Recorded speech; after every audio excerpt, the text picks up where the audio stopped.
I mean, the fighters are literally going to walk from the Oval Office. Really? Yeah. Fighter, I mean, walk from the Oval Office. Why don't they pass a couple executive orders? It's going to cost us $1 million to replace the lawn. Oh, wow. There was Yeah. only some people that weren't deported that could do that for cheap. Donald, put ice on hold for like a few more months. Do you want to dwarf the Super Bowl? No, I want to dwarf fucking soccer. Give me 30 fucking million in credit. Let me bet $1 million a hand, and let's go me versus you. If you fuck around with any of those fucking casinos, you're crazy. You might as well go out back and light your money on fucking fire. So this guy basically lied and said, I saw you talking about the gambling. yeah, the day of the fight, which was a couple weeks ago, the bet monitoring system hit us up. They said there's some irregular shit going on with this fight. I literally went in the back and called the FBI. Holy shit. Trust me, I've had my moments with plenty of fighters. Dana, why have a little story for us? I guess the one I will tell you is when you think about where boxing is right now, how fucked up the sport is. Start the pod. Start the pod right It here. takes Saudi money to make these kind of fights. Yeah. You know what I mean? Yeah. Money that makes no sense financially as far as a business goes. Yeah. You cannot run a fucking business like that. But you're going to change it. I'm going to try. You're going to try to change I'm it. going to try. Let's figure out how. Yeah. How do you do it? Yeah. What did they say about Rip it boxing apart and fights? build it from the ground up. There was like every single fight is a going out of business sale. That's exactly what it is. Yeah. You know what I mean? Yeah. Let's get as much money from all the guys on this couch as we can, and let's not make them feel like they got what they paid for at the end of the night. You know? Were you surprised at the Crawford victory?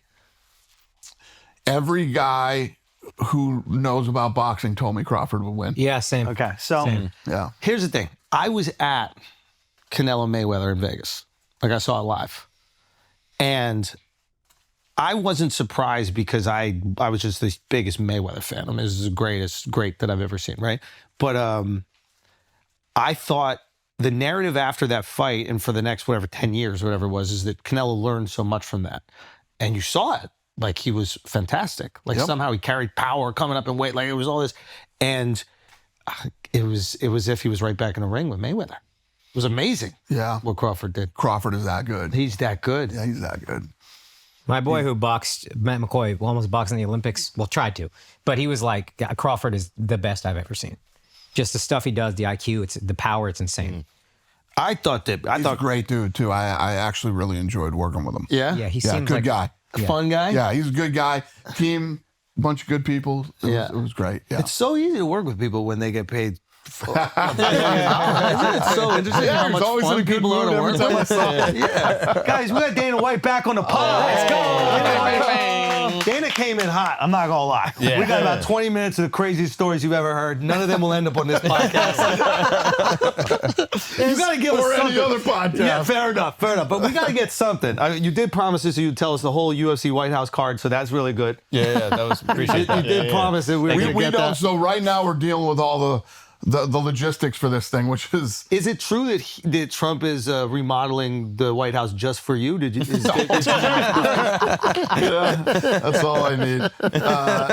No, you know what? He told me a UFC ring, Donnie. no, when he was starting this project, he told me, he said, listen, this place has needed a ballroom forever, and the place needed to be touched up. This is I'm great. doing it. It hasn't been done in 100 years. When you're and it won't- looking at the AI image, it's a little crazy. It's crazy. Isn't that badass? Fucking badass. I love it. We're literally building that thing because what I didn't want was a lighting grid blocking out the White House. I want the whole White House to be the background of this fight. Yeah. You know what I mean? Yeah, I This do. fucking tape, this fight will live forever. I mean, with yeah, this it thing. will. You know what I mean? You don't want to not see the fucking White House. I said, I don't give a shit what this structure costs. Right. I want to see the White House. And then, are you at all concerned about the card itself? Like, a lot of things need to lead up to this, right? Like, certain fighters need to be healthy. Yeah. Matchups need to be exciting. Listen, I You gotta can't have worry the about American that. boys. That type of stuff, we deal with that every day. So Right. See, We're I don't think all Americans. I think all non-Americans knock out of the night, golden visa. Let's go. Let's So go. you give a golden visa to the winners, That's a good the idea. non-American winners, That's and funny. then remove citizenship from the American losers. That's I funny. love that. Yeah. The rest of your life in Dagestan. Well, people are so critical of everything. Believe me when I tell you, we're paying for everything The government isn't paying for anything. You know, even I had said earlier, it's going to cost us $1 million to replace the lawn that we're going to tear up over there. Wow. Yeah. There was only some people that weren't deported that could do that for cheap. These prices are going crazy. Donald, put ice on hold for like a few more months. Wait until July or something.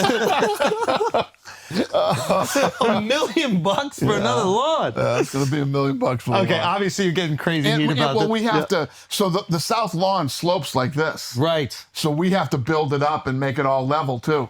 Oh, yeah. Yeah, the logistics on this thing is insane. I mean, security must be crazy. The security is going to be crazy. There'll be under 4,000 people there, and I don't even know how people are going to get selected yet. We have to work that out. Can I tell you a nice PR move? Pack it with as much military as possible. Well, that is the plan. The plan is that the president wants to do it for the military. I actually love that because I'm like an immigrant kid, and I was like, man, I don't know what the White House symbolizes, like all the most dignified aspects of America, and having sports there. I was like, I don't know, but you know, it'd be fire if it was the people who serve the country. That's exactly what the president wants to do. That would be a cool, because then it's kind of hard to hate on it. Yep. You know what I mean? Listen, this will be the most watched fight of all time. I mean, people from all over the world are going to watch this. Yeah. What are you going to do when I ask you for 6 tickets? What are you going to say? Everybody's asking me for tickets. Are you already getting hit up? Yo, hell yeah. He's going to say, serve your country. So what do I and then have to do to be able to get a ticket to the White House? Jon Jones is even willing to be there. He's willing to come out of retirement. Are you saying no to Jones? What's the... I haven't said yes or no to anybody yet, but I can't put Jon Jones in a position where he can, Right. You can't let this get canceled. I had a deal with him. We had a deal to fight Tom Aspinall. Really? Oh. Yeah, we had a deal. What happened? And he said, you know what, I'm not going to do it. He didn't want to do it. Yeah. Did he I give a can't reason? be in that position. I got to have somebody, people talk shit about McGregor. McGregor, when you walk in the room and you're 3 days out from the fight and you're like, your opponent fell out. There's a great video of this. All I'll right. get to you. Well, I'm going to the gym. When I get You done tell working me out, let who me know who I'll I'm fighting. Don't give a shit. Wow. Doesn't want any input. Doesn't get 30 people on the phone. What do you think about this? What do you think? Right. Just let me know who I'm fighting. So you can say whatever you want about Conor. Conor's been that guy.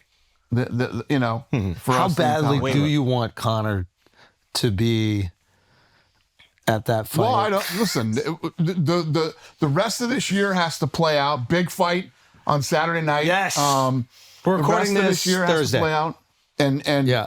we'll start making these decisions in February. But I'm going to do. So no decisions yet. There's no okay, we need to have Pereira at this or something. I'm sure everybody's asking about this. I even feel like a little hacky asking you, but I need to know because I'm curious. You know what I mean? There's got to be like an ideal situation What does? for the White House. Like, Yeah, what would yeah. be the dream? I'm gonna put on obviously the card that people expect Okay. to be at the White House. Okay. That's what I'm going to put together. So it's going to be packed. Trump versus Listen, Biden. It's always about the fans. What do the fans want to see, and Yeah. what would get everybody excited? But yeah, I mean, the fighters are literally going to walk from the Oval Office. Really? Yeah, I mean, if you're a fighter, yeah, they're going to walk from the Oval Office. Yeah. Why don't they pass a couple executive orders? And then go out? They will walk from the Oval Office. So when I took my team out there to pitch the president, so I was telling my team, there's this right off the Oval Office. The assistants, there's where the assistants sit, and then there's the big conference room. Dude, the Oval I said, Office is if I a have to sacred guess- place. Clinton got his dick sucked there, dude. Was This it is the a Oval? sacred place. Was it the Oval? Yeah. Oh, okay. Not in that office. That's a different one. Yeah, okay. So there's an office that when you first walk into the Oval Office, the assistants sit there. You get into the Oval, and then once you go down, there's another hallway there on the left-hand side. That's Okay, that office, okay. and then there's the presidents have another office back there. So I was telling my team, I said, and this is one of the million things I love about Trump, but I said, this is probably going to be in the conference room, but I'll make sure you guys get to see the Oval Office. No. he did it in the Oval Office. The whole presentation was in the Oval Office. It was incredible. And like my team was like geeking out for 2 weeks that they actually got to be in there. had a meeting in So the he's Oval stoked Office. about it. Now, is he doing this because he loves UFC, or is he doing it because you're like one of his kids? Almost. This guy is a huge fan of Dana. We're sitting there one day. He says, if you go to the White House, right, nobody is more proud of the White House than President Trump. Right. He tours everybody. He does all these things. He loves it. He said that they've tearing it down? They've needed. Well, he said they've needed a ballroom for 100 years. Yeah. They've needed a ballroom there. They don't have enough space. And he goes, and some of the stuff that's going on right now needed to be done, but none of these other presidents know how to do it. He's like, this is what I do. Dude, this is one of those things where it's like, and obviously everything is a whole fucking political story. There'll be somebody even clipping this whole thing, but if there was one issue that you wouldn't think people would care about, it's the guy with a career in real estate doing renovations at the White House. Right. If there's one thing that you would just go, yeah, maybe we look at something else. It was the guy who's been renovating buildings for the last 50 years, renovating a building. Anything he does, they're gonna go after anyway. Did you see the thing with the Osbournes?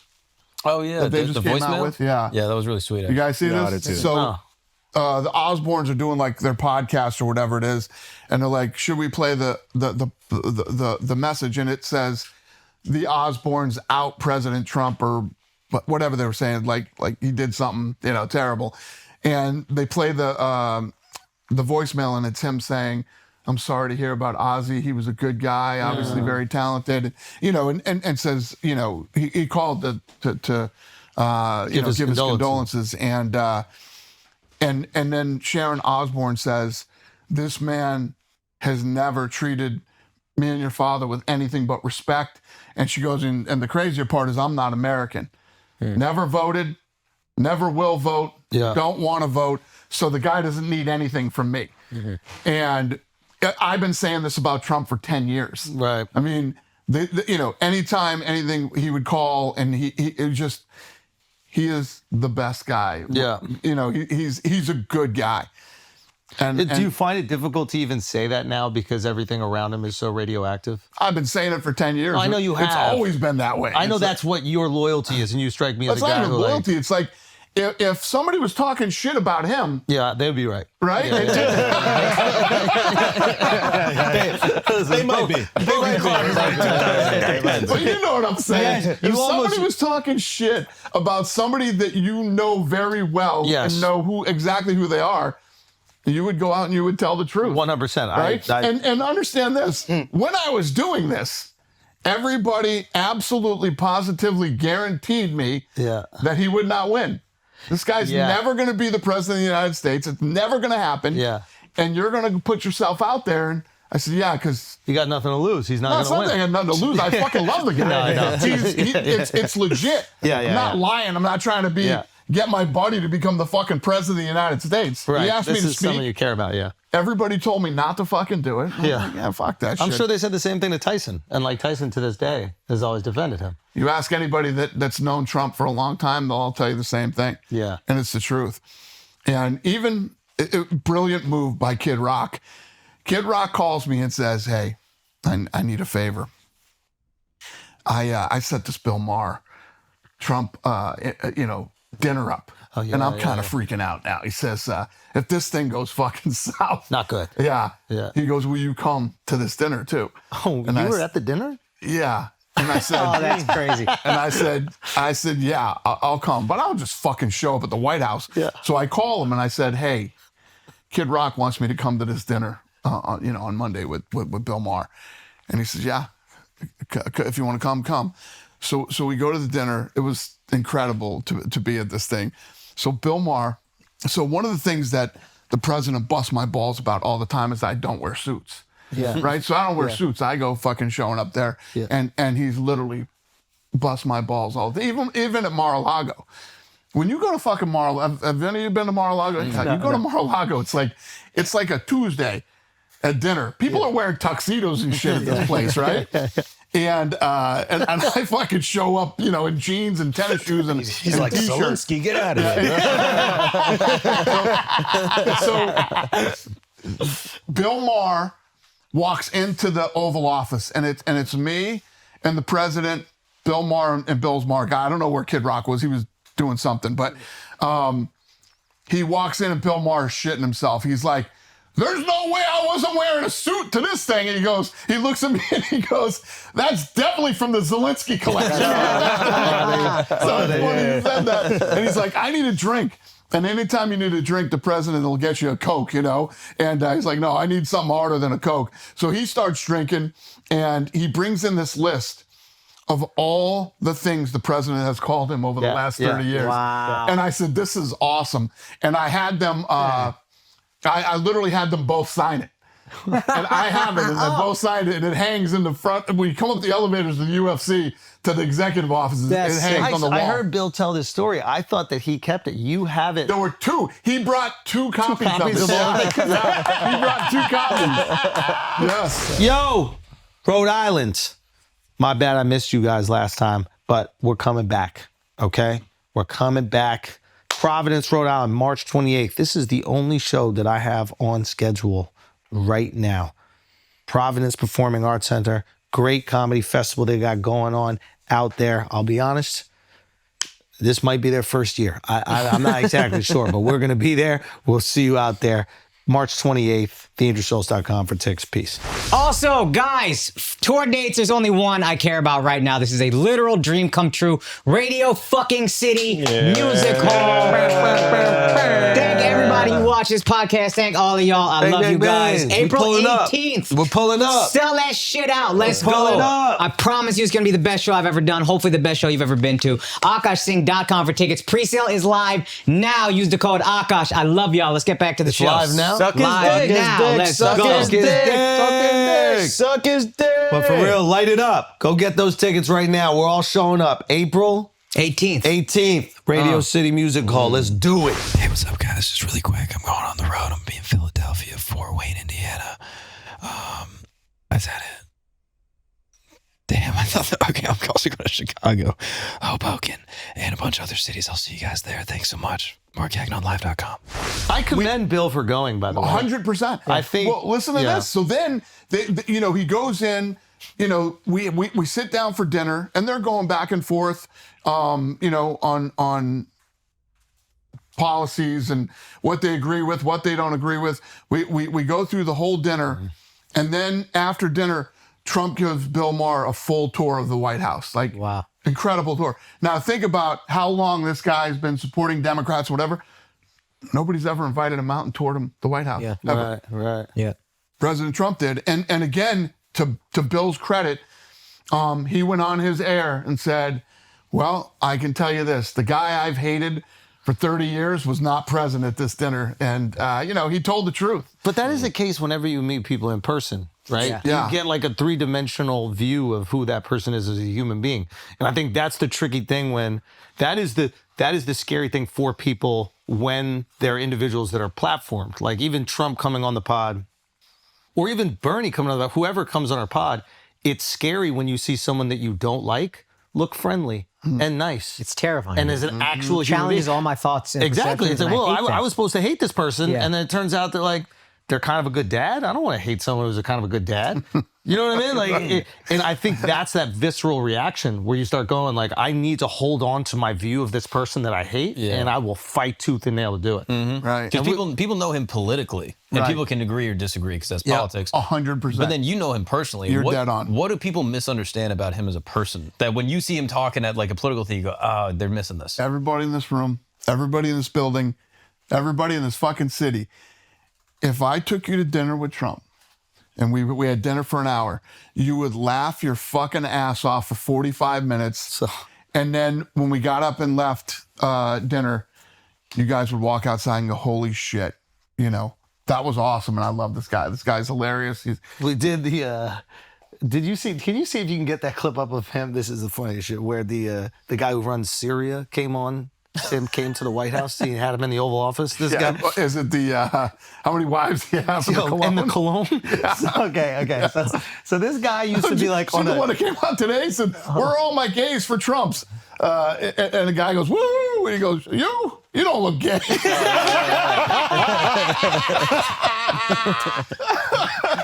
Hold on, play this clip. Yeah. This is it. It's the best fragrance. Come here, man. Okay. Back and So what we'll do is just take that, Joe, put it in, and then the other one is for your wife. How many wives? Their wives. With you guys, I never know. With you guys, I never. But it is a. So funny. But it is it just neutralizes the room, right? Like he's in it. There's gonna be this like stick up. This guy was probably, I think, on like a terror watch list or something at one point, right? The guy was running Syria. I think he was part of Something like that. It was something like that. Now he's running the country, so Allegedly. you're gonna have to have a meeting with this person who's running a fucking country, right? And I'm spraying you down with fucking cologne the second you walk in. So funny. But you look at his demeanor, like he's serious, and then Trump is spraying him with cologne, and he just starts to break. Yeah. And I think there's a lot of utility in that.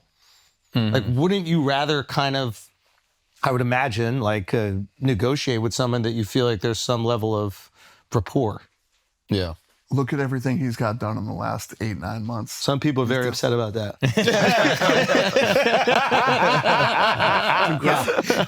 We've always said there's this thing with Trump where it's just like even the people that don't like him will watch that and then they'll laugh, right? So there is this version where I don't think people want Trump gone. I think they want him to be like, you get to live in the White House. And we'll move the White House to another building. And then you get to still be there and you meet with all the dignitaries and everybody and just have the best time.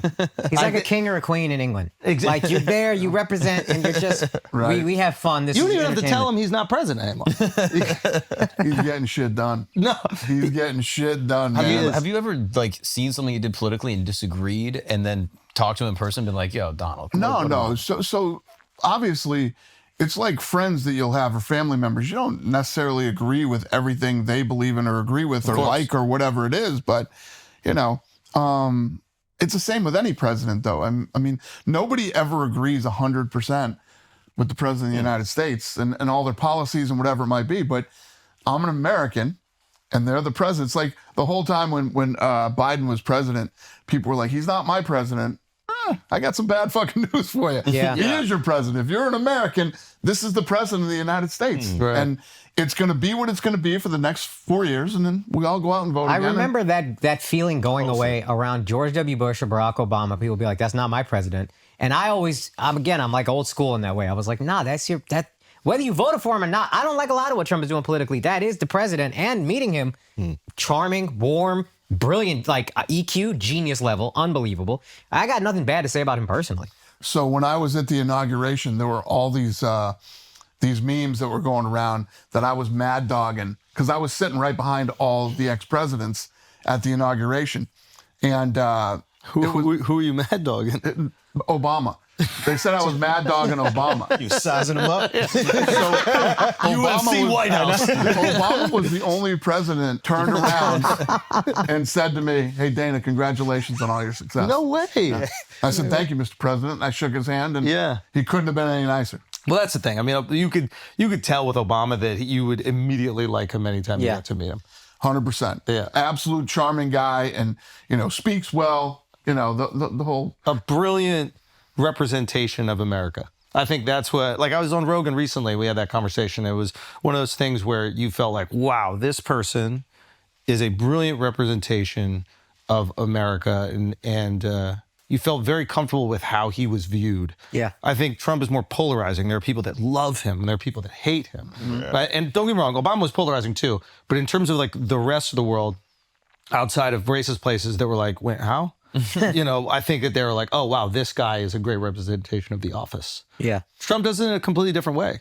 And Trump's a guy that can roll into any country and get a deal done. And, and the thing about Trump that, I don't know how you can hate it, is he is America first, man. He is. Yeah. Well, I think you're starting to see that like both sides of the political aisle want America to be first. It's a very cool thing that is happening in that regard. I think, unfortunately, it comes from a place of people are struggling. You know, and it's like when you're struggling, you're like, I would like us to be the priority, not anybody else. When you're flush, it's like, hey, let's give everybody a little something. So true. But when you're struggling, Yeah. Have you learned anything from him? Like, have you ever seen him operate in a way where you're like, oh, wow, that's a very savvy business move? Yeah, one of the things that I like about him is, everybody thinks it's the opposite, but it's completely not true. If you look at what they did to that guy leading up to this election and the last one, it's pretty crazy. And when he would talk about draining the swamp in D.C., he hasn't been as, like going after the people that went after him. Yeah. The way that people said he would and whatever. The first thing he did was started meeting with all these people. And again, there are certain situations that I know about personally that, to be honest with you, I don't know if I would have met with some of these guys. I'd have been like, fuck them. Fucking meet with these guys, you know what I mean? Wow. And he's not like that. Takes everybody's call, meets with everybody, and Can you give us one name? As soon as the podcast's over, I'll tell you guys. does it rhyme with Billary? No, I don't know anything about her or his relationship with her, but I'm assuming that's not good and never will be. That goes both ways. Yes. Yeah. All right. So there's this thing that's happening where like you keep on grabbing another thing to build up to be the biggest thing in the world, right? And are you afraid that if you don't have a thing to make the biggest thing in the world, that like you'll just die or something? Like, I'm genuinely curious. So what happened to me was, my whole Gary Brecka story. I met Gary Brecka. I know it. Got my health in order, and your once that forearms are happened, bulging. once that happened, it changed everything. So now you got your life back. I feel like I'm fucking 30 again, Right. And I want to take on more things, and I enjoy doing it. Okay, so I'm curious your take on this. Like, you've seen a lot of movies struggling, I imagine, recently. Literally been talking about this for 2 days. I love this. Okay, good. Okay, let's get into this because this is it's one of my favorite topics, especially recently. He's been talking about this for 3 days at least. Nonstop. It's not just fascinating. It's not just movies. I think we're no longer existing in what we grew up with, which was monoculture. A thing happened and everyone was aware of it. There was much less outlets and there's much less overall conversation. Now things have become so siloed, and now specifically like the difference between TikTok and Instagram, like Instagram is the people you follow and their content. TikTok, you don't even have to follow anybody. It's just what the algorithm sends you. It has really kind of diversified our knowledge set. And movies, there's an issue obviously because like going to the theater is kind of antiquated, but it's not even that it's antiquated. It's like everybody doesn't know about the same thing. And I'm very curious your take on this because you put on events. How do you find a way in a place where we are divided into 1,000 different silos to get everybody on board with a singular event? So think about this. So when we were kids, you had a handful of studios, right? And all these scripts would come into these studios and they would pick the best of the best. Those were the movies that they invested in and they made. So I saw this thing on social media not too long ago, was showing like the summer lineup. Remember, so you had the Christmas lineup, Thanksgiving, summer. Summer was Will Smith. We watched Will Smith take over 4th of July every single year. It was, you had like a summer where, Top Gun and like every movie was like, holy shit, those are all badass classic movies. Now there's so much fucking garbage being made because there's so many different ways to consume content, whether it's, the streaming services or social media or whatever it is. I think that, they're just pumping out a lot of garbage now. And like, I agree with 100% with what you said. We're not all aligned like we used to be. And, because if a blockbuster movie was coming out, you would fucking hear about it. Everybody knew, and it was a must-see. You got to go see it at the theater. Would be packed, right? It'd sell out. You couldn't get tickets. Exactly. And if you weren't there, you felt a little bit of FOMO, right? There was like this sensation of everybody's going to see this thing and I'm not there. You saw it. I didn't see it. No, you didn't see it. It's fucking great. Now I got to go see it, right? Yeah. There's absolutely none of that shit. I don't even know when new movies come out. Dude. But I will tell you this, in the car, we were just driving over here, And on my Instagram was the so I was telling this story like a couple months ago around the Crawford Canelo fight. So I had just discovered this new artist who I think is going to be big. Her name is Billie Eilish. And there's this video of her. And it's, I guess it's right when she came out. Everyone was busting my balls on social media because I didn't know the Reading Festival was in England. And but she comes out. She's a young kid that wrote this song probably in her fucking bedroom. And comes out. And I don't know if you've ever seen this video, the Reading Festival of her, and she sings that song "Bad Guy." It's fucking awesome. I love when creative people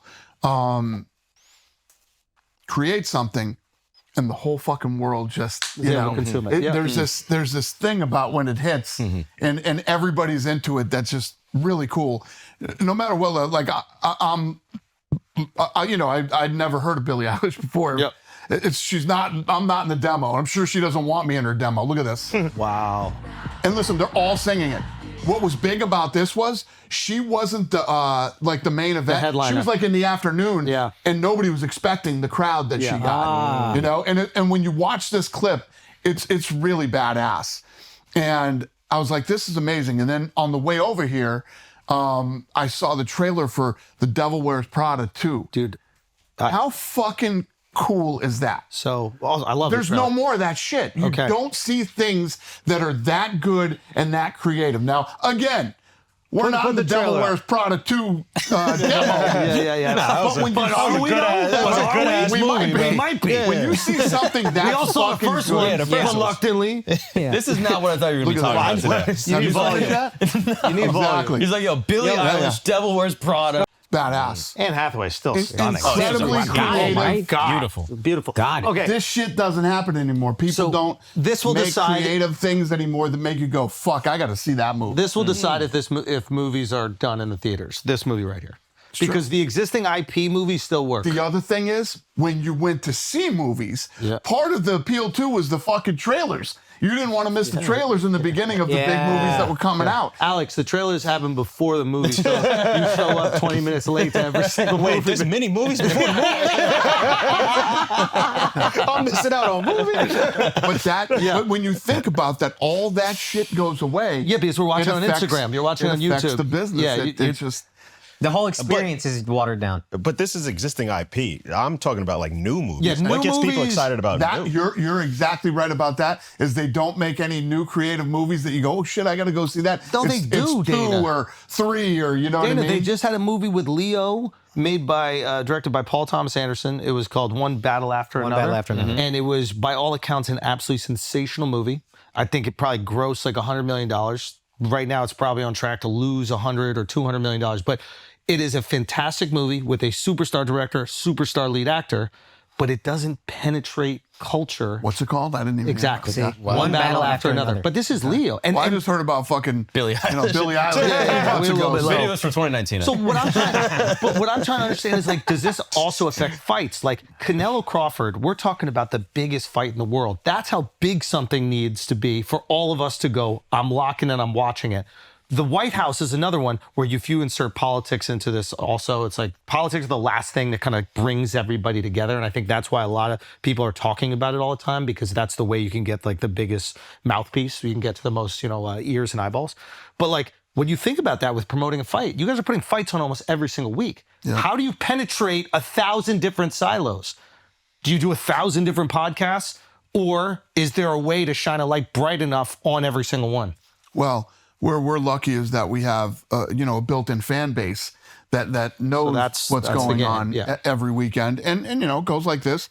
I was in the Middle East and I was doing Power Slap, and I was with Nina Drama, and we were doing a stream live. They said, why does next week's card suck so bad? Who said that? One of the people in the stream. And I said, how I saw this clip with how does it fucking suck when it didn't even happen yet? Yeah. Watch it on Saturday. Yeah. If it sucks, then fuck. And how many UFC cards fucking you hear suck? That all the time. So this is, you know what I mean? So this is where with your business, which is really different than boxing, which I hope you change about boxing. I've been a lifelong boxer. Like my dad covered boxing back in the day. I used to go to Ollie's camp in the Poconos, like generation boxing super fan. I would go to boxing fights and the thing would be absolutely empty until the last fight. Yeah. Like empty. You remember that like maybe the last two people start trickling in. With the UFC, people are there for the fucking prelims, which is like not even a thing that exists in boxing. Yeah. I think it is because a UFC fight, even with people that you don't know, an MMA fight is more entertaining than a superstar boxer fighting some tomato can to pad their record. It's because of the matchmaking. So Yes. you have to build fights. There's a couple of things that you have to have in the equation to build something. First of all, you have to have talented people fighting at the right time. And there always has to be what's at stake. Yeah. What I'm always selling is Boxing what's is at stake here. Too many belts. Let me tell you what I don't give a shit about. The fucking Dodgers and the Blue Jays. Okay? I could give a flying fuck about any of that, who wins or whatever happens. But guess what happened? Fucking they went 18 innings. Yeah. Ohtani fucking gets on base 9 times. I hate baseball. That all game this 7 shit was happens. incredible. Yeah. Me and all my fucking friends, as soon as we got back from the Middle East, Yeah. we watched Game 7. Locked in. And Game 7 pulled, Phenomenal. we watched every fucking second of Game 7. You know why? Because there was so much at stake and so many big things happened and so many stars and records that could be broken and all these other things. And guess what? People start giving a shit. So is that what that's really interesting. So with matchmaking, are those the conversations? 100%. You're going, what are the stakes of this? Yep. 2 undefeated guys. This is going to be the future division. And you're doing that with as many cards many fights on the card as possible. 100%. That's what's really at stake. Yeah, because if I'm not invested, why? It's the movie shit. It's like, if I miss this movie in the theaters, in 2 weeks it will be streaming. Yeah. What's at stake? And So that's how do you the do difference. that with boxing? And that's the, How do you do that with Matchmaking. boxing? But I mean, with all the promotions, the different belts. Well, he's carving they're all gonna that just out. wipe it all away. Yeah. no belts. You'll fight for our belts. He's UFCing It's boxing. like UFC. You rip Sign it all the apart from the fighters. ground up and rebuild it. Wow. You know? But everything in life and getting people invested is what's at stake. Yeah. You know, and when you think about something like, if it's not the fucking Red Sox or the Yankees or especially in baseball is, is getting a lot older and, the game fucking takes forever. Yep. Especially in the regular season, there's 100 and something fucking games and, it's not built for this day and age yet. They pulled a massive number on Game 7 and I'm just being honest. I'm a guy who could give a fuck about any. But it I was watched exciting. every fucking second of Game 7 because there was so much at stake. All right, guys, let's take a break for a second. You show up to a blood drive. Person in charge? Who is he? A vampire. Oh my God. Oh, no. Fantastic job for a person at a blood drive if you were a vampire. Right? Yeah, but Alcoholic working at a bar. yeah. But what happens? One sip and then what? Your donation is gone. Oh shit! It doesn't go to someone in need. It doesn't go to someone who needs your blood in their body.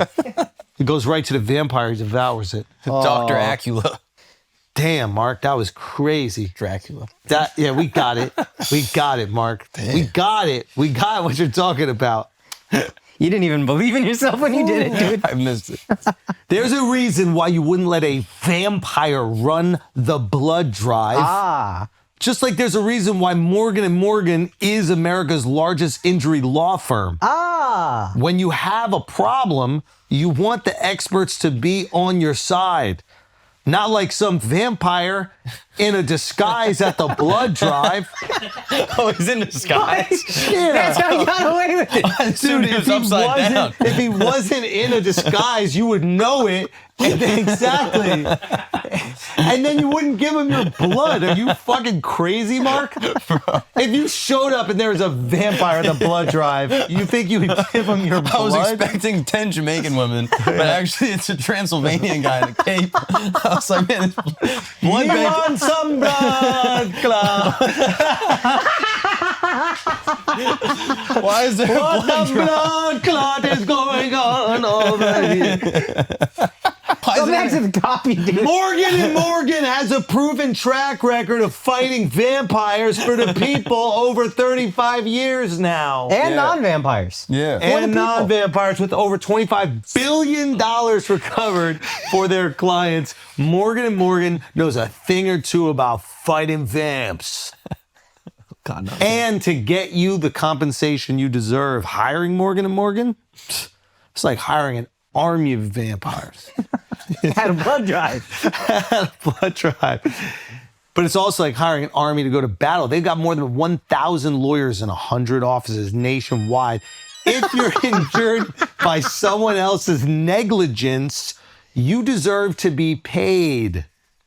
Not all law firms are the same. Hire the wrong one, you may have 2 holes in your neck and live forever. Remember Vamp Life? Yo, get that shit ready to go. Okay? You hire the wrong one, you may be beat before you even start. If you're ever injured, you better hope there's no vampires near. But if you do get injured, you can check out Morgan & Morgan, and their fee is free unless they win. For more information, go to forthepeople.com/flagrant. That's FORthepeople.com/flagrant. This is a paid advertisement. Get the fuck out of here. Really? Paid by whom? All right, guys, take a break for a second. Listen, other brands are dropping holiday fluff. Black Rifle Coffee is dropping holiday heat.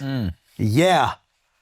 Right now, Black Rifle Coffee is fueling America's holiday season with killer roasts like Atomic Llama. Hell yeah. An explosive seasonal roast with brown sugar and cinnamon. Or go classic with Beyond Black. or Waking the Neighbors. What the hell is that? Beyond Black is fire. Beyond Black? Beyond Black.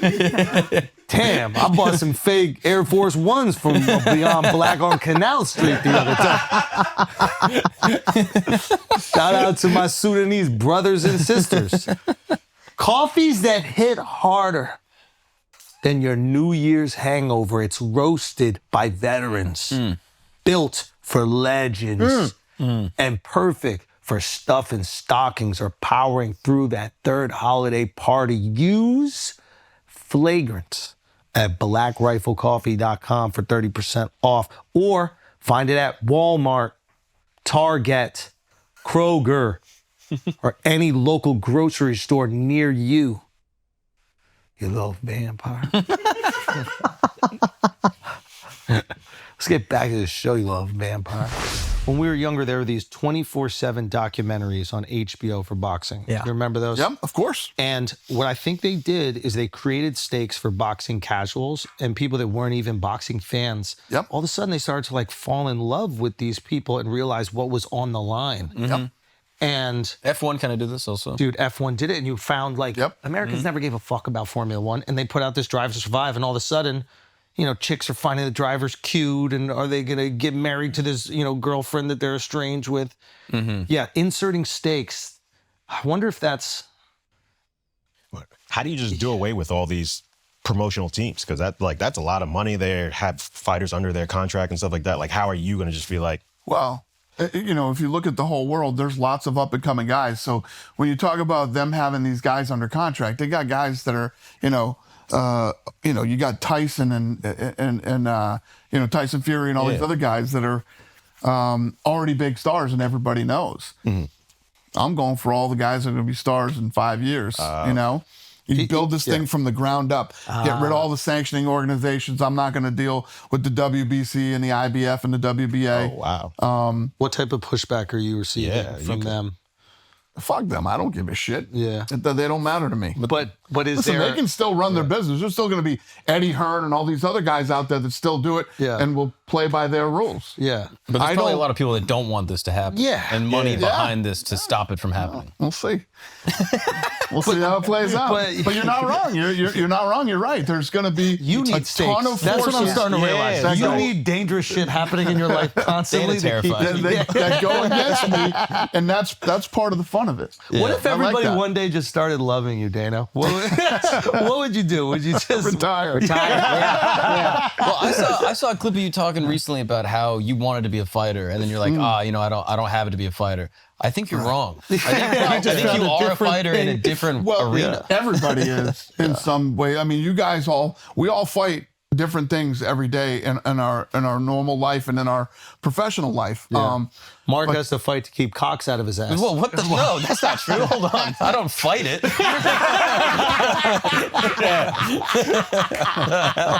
This guy talking about? You don't look gay. What did Trump say? You don't look gay. He has a losing record on that. It made him A can't. professional fighter, it's just such another level Oh, of, it's insane, dude. that normal people can't understand the way that these. But this pressure People of are like wired. going up against these institutions of boxing is a different level that a lot of even fighters probably wouldn't want to deal with. You know? People are going to want to kill you. Yeah, I don't know about that. I don't You know don't. if You it's don't that crazy. that much money that I'm you're going sure- to just be taken away from an industry. Like Yeah. you don't think. Yeah. Some people, But is that you're not worried about that? Do you No. Okay. But don't give does a that shit. go through your head when like you are starting to when you're starting to disrupt business, when you're starting to disrupt these institutions? Obviously, not everybody just says it out loud. You know, like, are there people that are they'll send bots at you. They'll try to make you look bad. Are there these other ways that they can try to malign you? And Yeah, there's no doubt about it. Yeah, that happens every day. I mean, I the way that I look at my life and my job and everything, I say every day I get out of bed and I strap the shit on and I go in and go to war. I mean, that's like a literally lesbian. what we do every day. Huh? Strap the shit on. That's it. That's how I look at it, man. But that's the idea. Every single day, you're like, I'm getting after this, and it's going to be a fight every single day. And then you take a vacation, and it's probably miserable because you don't have to fight every single day. My biggest trip is probably every year I go to Italy for like 10 days. And yeah, by day 6 or 7, blow I'm your brains chomping out. at the bit to get back to work. Yeah. What's the biggest challenge with taking the UFC model to boxing? Is it these specific people? Is it the quality of the fights? I don't think that there's a real challenge in it. I think that you're going to see over the next couple of months, there's a lot of people that are going to want to be with me. One of the things that I do is the money gets spread out to everybody. In boxing, a lot of these guys that are trying to, make it, make hundreds of dollars a round to fight. And, there's this narrative out there that our fighters don't get paid. And Right. there's been plenty of competition for the UFC over the last 25 years. But everybody always ends up with us. And why is that? Because they're scared of you. There's plenty of money. Yeah. I mean, the PFL is out there right now. These guys have been, I don't know how much money they're upside down. I know that. You're saying the other businesses One aren't fighting prop- championship is hundreds of millions of dollars In that debt. they've spent. Yeah. And who's propping it up? I don't know. Can't be fun though. So an interesting thing about MMA specifically, I don't know if this is something that you guys kind of created, but this is different than boxing, and I'm curious if you changed this for boxing, is that losses on your record does not deprive you of a career. Yeah, exactly. So when I told you about ripping it down and rebuilding it, when we were building the UFC, one of the things that I noticed is that, Arturo Gatti kept signing contracts with HBO, win, lose, or draw. And the reason is because people want to see great fights. Yeah. And what I always talk about is I sell holy shit moments for a living. That's what I do. And when you guys stay home, first of all, I got to get you to stay home every fucking Saturday. Yeah. Right? And when you do, you're putting off other things, whether it's going out that night, taking the wife out, doing stuff with the kids. So what I can't have happen every fucking Saturday is you go, he got me again. I should have fucking done something else that was terrible. Yeah, we You got to know? feel like we're robbing you. right? Right? The That's fight's got to be exactly so right. amazing that we're like, holy, it's got to be the World Series. It's And got you to be turn it Game off 7. and you're like, fuck, those were, and it doesn't have to be every fight. I need No, but 3 you or need 4 of moments. those. Yeah, exactly. 3 or 4 of those moments and watch some good fights, a variety of different things. There were some knockouts, some submissions, some fights that went the distance. Yeah. And at the end of the night, you felt whether you came to the event live, you stayed home and watched it, or you went to a bar and watched it, you feel like you got what you came to see. Is there a guy? Sorry, he asked go. something that reminded me of something you said earlier. You said Jon Jones pulled out of the Aspinall fight. Was it because he's holding on? And I love Jon Jones, but is it because he's holding on to that 0 loss in the loss column, or because you didn't say why? So. Yeah. Listen, there's a lot of things about Jon Jones. If you look at a lot of the things that he's done outside of the octagon, Jon Jones doesn't run from guys. I don't think Jon is afraid of a single human being on this planet. And here's the thing: it's funny because people go after me for saying Jon's the GOAT. What has Jon done that makes my business life so much fucking easier? Wait, why would they go after you for saying, like, is that a controversial statement to people say are fucking he's the nuts, best? Who knows? They're like, oh, Dana's fucking glazing Jon Jones and he's this and that. He's the greatest of all fucking time. Yeah. You know what I mean? It's not like Jon Jones has done so many great things for my business. And to prop Jon Jones up again is, Jon Jones is the fucking greatest of all time. And for those of you that, Also fun you're going to hang. have to deal with it. I sat next to him with the Sphere fight, him and his brothers. R.I.P. one of them, actually. I think one of them passed. Yeah. His brother just passed away. Yeah. But yeah, I don't think he's afraid at all of even a any little bit. man. But it is interesting that the White House event elicits that maybe it's stakes, maybe it's the excitement, maybe for a guy like him where he is in his career, what gets him up. Was it you that posted the Marvin Hagler thing? Mm-hmm. Yeah, I love Hagler, by the way. Me too. So, Me too. but and also did it right. Like, goes to Italy, becomes an actor, gets the anyway.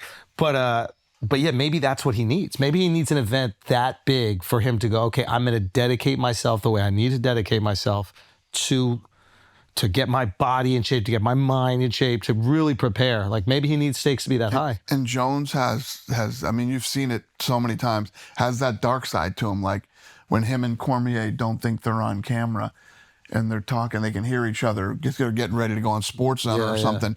And Cormier goes, I ought to come over there and spit in your face. And Jones goes, I'd kill you, right? And he goes, and DC goes, you could never kill me. He goes, Daniel, I'd kill you. If you ever spit in my face, and you look at Jon Jones, and there's another Jon Jones one where he's like all happy and he's at like some sponsored event, sponsor, and some guy comes up and starts talking shit to him. And John's got like this whole, Jesus Christ, is this really happening here? And he's laughing and whatever. And then the guy says something about his brothers, and you see the fucking switch, man. And Jon goes, don't hold him back. Stop holding him back. Let him fucking go. And then the guy that's trying to act whatever wasn't pushing as hard as he was. You know what I mean? Yeah. It's a fucking great clip. You got that one? Hey, see if you can get that up, Joe. Is there any fighter throughout your entire career that you've been afraid of? Like, I mean, when we get up there and we do the face-offs, it's like some of these guys, like fucking Derek Lewis. When Derek Lewis, he goes deep when they go to face off. And then I try to put like some pressure on these guys so they don't touch each other. And when you get two of these heavyweights like Derek Lewis and most of these other fucking heavyweights, you can just feel. It's like, what the it's just, hopefully it's just the level of respect that they won't go fucking crazy. I'll end up in like the 9th row. You're saying you Lewis could, is a powerful you could feel fucking like dude. the tension between them. Oh yeah. So you don't think that those moments are manufactured? Like, they really are trying to get after it in those moments? You've been away from your family, you're not eating, you're fucking cutting weight, you got the pressure of the fight coming up. It's like at that moment when they face off at the fucking weigh-ins, it's like they're so ready to go. And you just, our whole job is to Because what fans love is that fucking face-off. Yeah. Who looks scared? Who looks fucking, you know, who looks in shape? Who looks good? Watch this. Everyone here knows you're a dickhead. Everybody knows, right? Where's your brothers now? Where are your brothers now? Where are your brothers now? Where are your brothers now?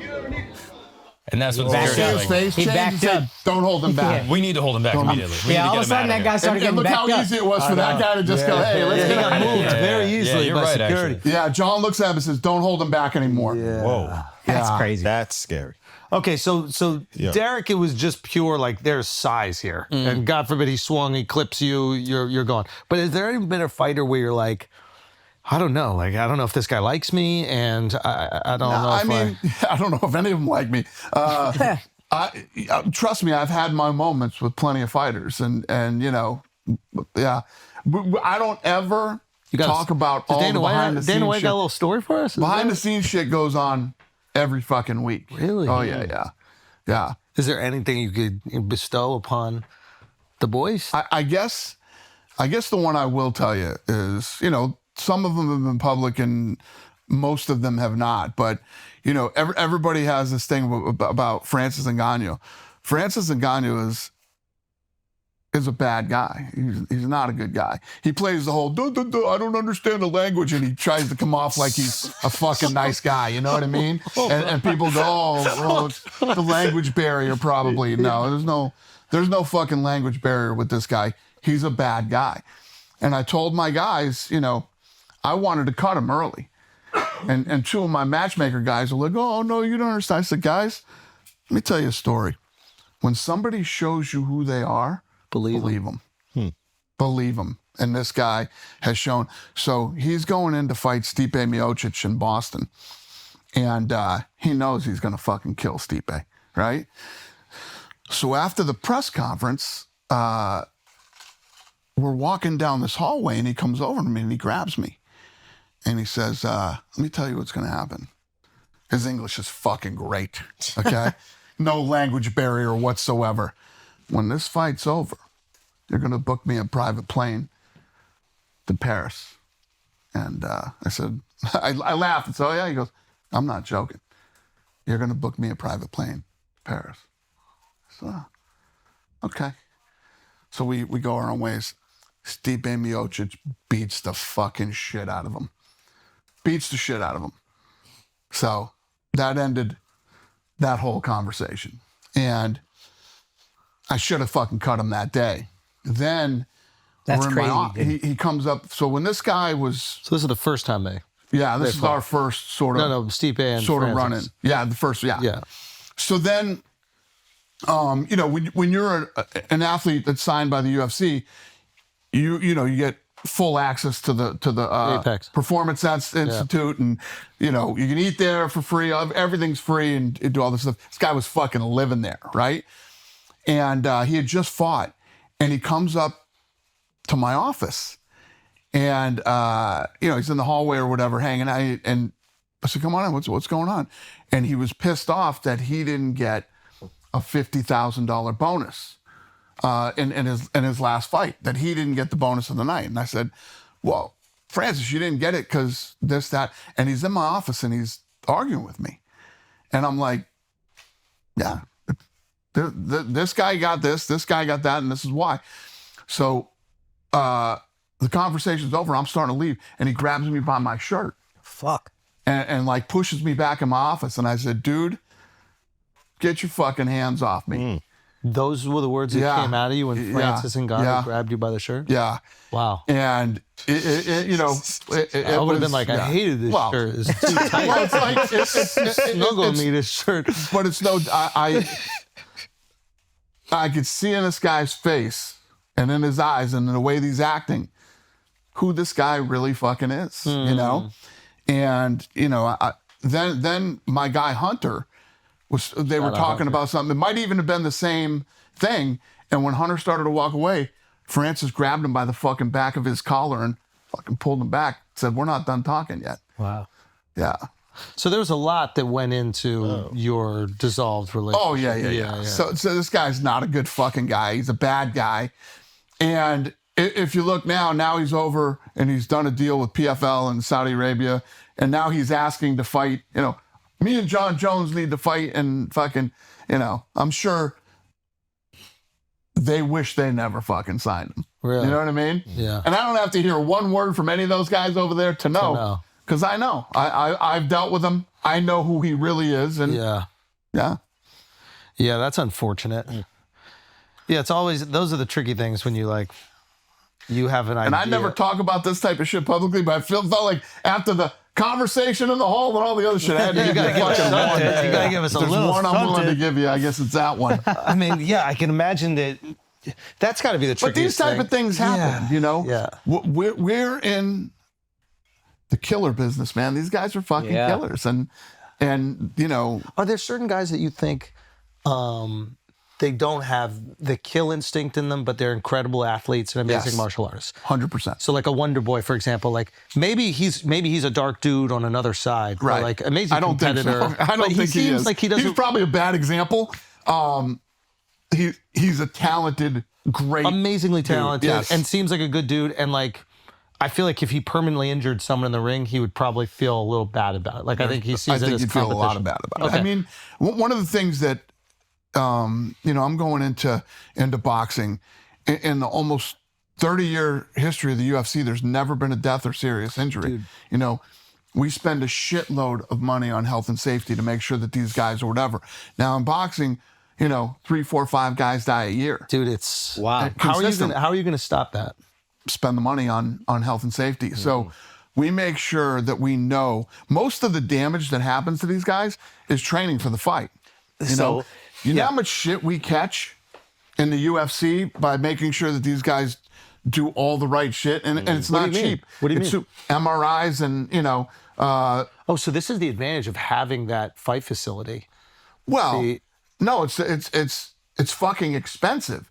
You spend shitloads of money to make sure that these guys go to the doctors and get all the proper shit done so that a healthy guy or girl is stepping into the octagon that night. But it's huge for the business. I mean, it's everything. And it's obviously huge for the business, but it's huge for me personally. I don't know how I would react to that happening. I don't know if I could deal with that. You know, and I don't want to. I don't ever want to fucking know. Boxing is peculiar in that way. So we will spend the money. But it's also the nature of UFC is when you concuss somebody, they might get hit one more time if the ref doesn't jump in, but that fight is pretty much over. With boxing, they let you get back up. Well, it's not even that as much as it is leading up to a big fight, right? How many punches do you take? You're talking about in sparring, preparing for that fight. Gym Because warriors. What happens with the UFC guys is they're going to do some sparring, but they're doing grappling and they're fucking, all this. These James guys Toney was go doing in hundreds of rounds for a week. 3 months and do hundreds of rounds. And you see the unfortunate damage on guys like the guys who get a little bit punchy. Yeah, it is a different. It makes sense. It's that's your league. You're investing in your players. So just like NBA, NFL, you got to keep them healthy. But like you said, the sparring is throwing punches. So how do you limit the sparring? What would you do? No, you can't limit the sparring. What you do is you have to stay on top of the health and safety issues and make sure that we know. But some guys do it less. Max was saying that most of the people that die are the guys that go in and have a pre-existing thing from sparring and getting ready for the fight. There's a brain bleed already there. And we do notice these things with UFC guys. Yeah. I mean, we've had guys who have had aneurysms and all kinds of shit, leading up to a fight. We catch it and we pull the fight. Okay. Dude, we've had people retire. Oh, yeah. So I saw you talking about that, the Bulgarian guy and the gambling. Yeah.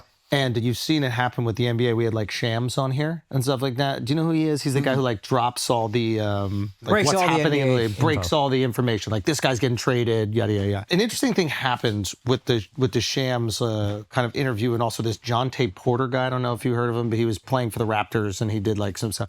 So there's these things that exist now, these prop bets. Yep. Right, especially in sports, under 4 rebounds or something. If you're a bench player, it's very easy to get 3 rebounds, pull yourself out of the game, be like, my back hurts, I don't want to sit. What is interesting about like the idea of like the fixing of these sporting events coming out is that I don't think that people gambling knew that the gambling companies were aware of big money being put.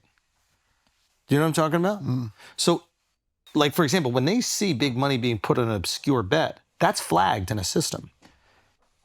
So a lot of people are talking about like gambling in sports as, oh my God, this is a big deal. And there are going to be fights that are fixed or whatever it is, which I want to get your take on. Yeah. But is there a version where like, this is the reason why you want to make gambling legal, not illegal, because now you can flag this type of activity? 100%. The more data that you can collect, you have these bet monitoring systems out there, and they see irregular stuff happening. There's the goofy clickbait that's all over the internet. We're hearing that hundreds of fights are being. No, they're not. Right. There were 2. Okay, Right. 2 that were being checked out. What was the other one? It was And this Bulgarian was one and of then... them. This was one of them, and I can't remember the other one, but it was connected to a whole team of guys. Yeah, and James Krause was the coach of all these guys. Oh, okay, yeah. He's being looked at in this whole thing. Right. Could you break that down? Because I don't get what actually. Yeah. So what they were happened being was the accused of. day of the fight, which was a couple weeks ago. The bet monitoring system hit us up at like 1:00 in the afternoon, and they said there's some irregular shit going on with this fight. There's big bets on this kid to lose in the first round. And this is not a big name in the sport. Right. Like It was a fight night at the Apex. Oh, wow. And it was, it wasn't a high level fight. Okay. So, but the odds were huge. The guy that they were betting on to lose in the first round was like a 4-1 favorite or 3-1 favorite or something like that to win the fight. Got it. So only somebody that might know a little something would put that kind of bread on a bet like that. So they called us and told us, and our lawyer called the fighter and his lawyer. They're already at the Apex and warming up, and said, "There's some irregular betting going on you right now to lose in the first round. Are you hurt? Because the guy could be hurt, and guys in his team know it, but nobody else knows it. Do you owe anybody money? Has anybody asked you to throw the fight? You asked him this before the fight? Yeah. Oh, wow. Before the fight. Holy Him shit. and his lawyer. Right? Oh, wow. So then they said, fuck no. What? This is weird. No, absolutely not. I'm going to kill this guy. Blah, blah, blah, blah, blah. So we said, okay. So we let the fight go. And then we're sitting there, and the fucking fight goes to the ground. The kid gets his back, and I'm like, he's got him in a fucking rear naked choke. So I call my chief operating officer. I said, he's got his back. Oh, he got out of it. Oh, no, he's back in it. Oh, that fucking fight's over. Finished. And my chief operating officer goes, motherfucker. I literally went in the back and called the FBI. Oh, wow. Holy shit. Okay. Went right in the back and called the FBI. Okay. The FBI fucking showed up, on Monday. We walked them through everything, and now there's a full-blown investigation. I will be the one that will bury you. I will fucking bury you. If You need this. to. Yeah. Because it protects the brand. You need to protect the sport. To come into any league and start fixing or throwing, fucking fights or games or any of that shit. Yeah. I can't imagine that's the first time, like, you haven't had other instances. Yeah. So one other time that something was flagged, and that was the James Krause's camp thing that I was telling you about.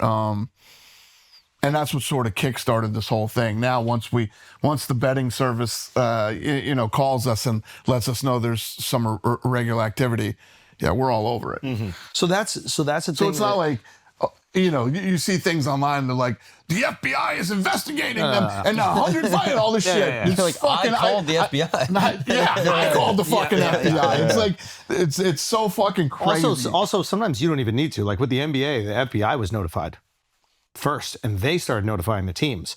And they set up something where, like, they saw the irregular betting pattern happen once, and they didn't clip the guy, and they waited for it to happen again. And on the second time, they arrested. And there was another player where it happened once, and then he never did it again. So they weren't able. They were like sitting there waiting for almost like a sting operation for him to do the betting.